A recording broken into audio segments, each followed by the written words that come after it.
pourquoi ce format rectangulaire, il y a une signification, bien sûr, c'est pas pour rien.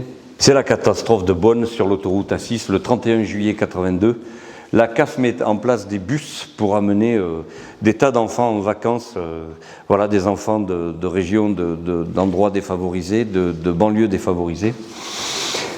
Et ce jour-là, voilà, une centaine d'enfants partent dans 2 bus de Crépy-à-Valois pour Ossois en Savoie, donc des vacances d'été à la montagne. Il souriait à la vie.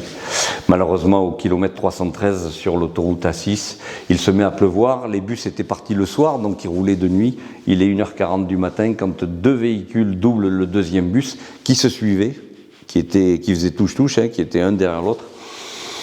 Et puis une voiture dérape, voilà, c'est l'accident, elles se rentrent les unes dans les autres, qui foncent dans le premier bus, et le deuxième à l'arrière, les freins n'étaient pas bons.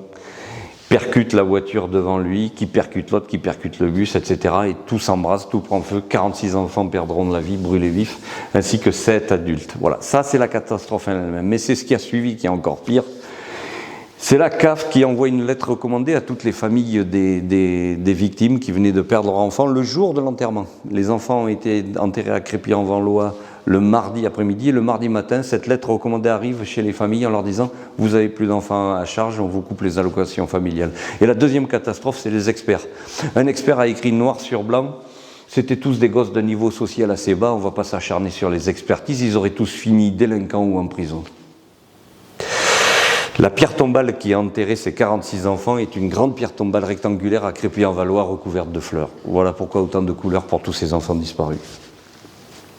Voilà, et c'est depuis d'ailleurs qu'on a mis en place les contrôles techniques.